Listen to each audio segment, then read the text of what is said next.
What is up, guys? It is Carly here bringing you day 17 of my 25 days of Christmas horror, and today I'm going to be talking about a brand spanking new movie, and that is He Sees You When You're Sleeping. Yes. So this movie, like I said, it's a 2024 film, and it follows a man who is traumatized because when he was a kid, he witnessed Santa kill his parents, and he goes away to the psychiatric hospital, and then comes back to years later.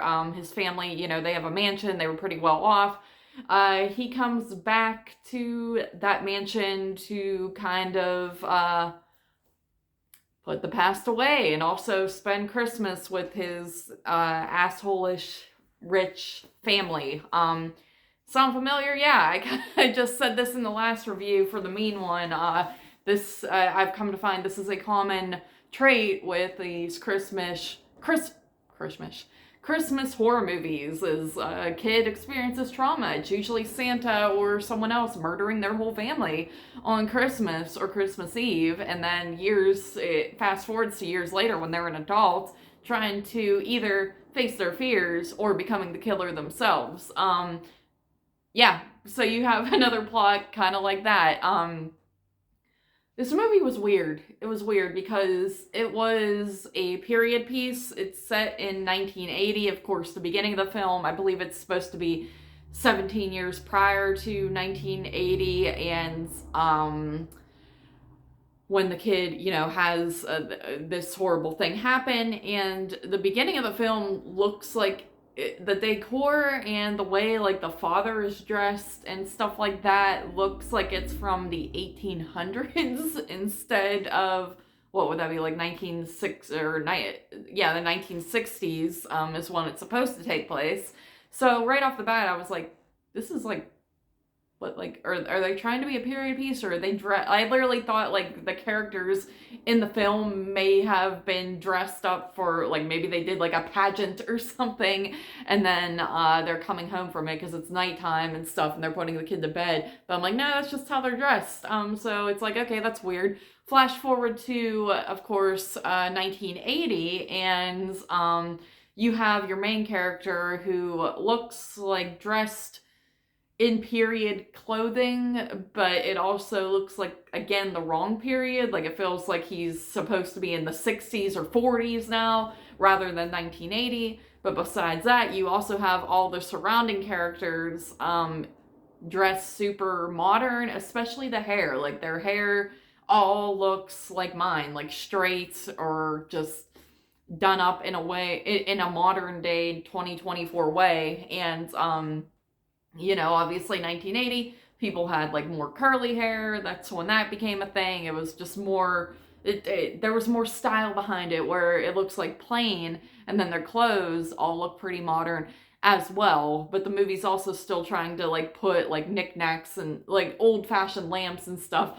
in the house and the mansion, which it is a mansion, of course. I'll give it that. I guess it's like some mansions, if it's like an old school mansion, it probably hasn't been updated, but it's just a very weird vibe. The whole movie is weird. Also, you could tell the director or whoever was a big fan of Psycho, especially Psycho 2, because this plot basically feels like it's ripping off Psycho Part 2 specifically. Like, it's a remake of sorts of that film. If that tells you anything, there are lines in the film that feel very much taken from that movie. There are parts of it that feel taken from the movie. The whole plot line, what ends up going on, is directly taken from Psycho 2 as well. Just like this character comes back and then it turns, it's like, is he crazy? Is he not? He's trying to get his life back together. That type of stuff. And then the way the actor delivers lines feels very Norman Bates-esque. Oh, and the killer who he believes killed his parents, dressed as Santa, is named Henry Bates. Yeah, very clever. So yeah, like I said, the main guy, he's delivering lines very Norman Bates-esque, almost more like Norman Bates in the Bates Motel series, though, if that makes sense. Like, I feel like he's almost emulating that guy, what's his name, Freddie Highmore, rather than the original Anthony Perkins. So yeah, very odd movie, very not original. It has Caroline Williams in it. I mean, she's great. She hams it up quite a bit in the film. I think she always does a good job. You also have oh god, what's her name? Lauren Taylor. Oh my god, what's her name? Lauren Marie Taylor. Yeah, from of course, Friday the 13th Part 2 fame as Vicky. She was also in A Violent Nature this year as well, which is, I didn't even realize it until a friend of mine told me, like, oh yeah, that was her. And I was like, oh yeah, and it's kind of stupid. I just met her recently, like a year ago, and I still don't recognize her in films, and I didn't recognize her in this movie either until like the end. I was like, oh yeah, that was her. But she's fine. They're all good. Like those actors are good. I feel like the main guy is just, his performance is weird, but I also feel like it was a weird film, so I don't really knock him for it. But he comes off as pretty whiny and annoying at times. Everyone else is kind of irritating as well. Like I said, they're all kind of spoiled rich people, have very shitty sort of personalities and stuff like that. Yeah, it was just an oddball film. That's all. I keep saying that, but that's just how I feel. And eh, I don't know. I mean, I guess there's horror atmosphere, or there's Christmas atmosphere in it. But again, it's like the worst attempt at a period piece I've ever seen. It's like they were trying all these different period. It's supposed to be set in 1980, but it looks, the way the film even looks too, just visually, you could tell it was made on like a 2024 camera. Like it just, I don't know. There's no, it's odd.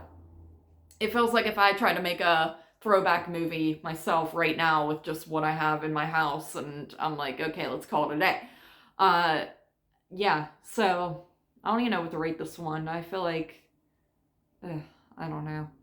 I was entertained by it because it was so weird. I'd give this one a 5.5 out of 10, I think, as well. I didn't think it was a great film, honestly. I felt like it really dropped the ball in a lot of parts, and, I can appreciate nods to other movies, but this is one of those things where the nods were just reminding me of Psycho 2 and how much more I prefer Psycho 2 over this. I would rather be watching that. Same with like something like Silent Night, Deadly Night, and things of that nature. So yeah, I'm gonna give it a 5.5 out of 10. Sorry if that's harsh. I don't know. It just, yeah, that's it. Thank you guys for joining me for day 17 here of my 25 days of Christmas horror, and I'll see you tomorrow for day 18.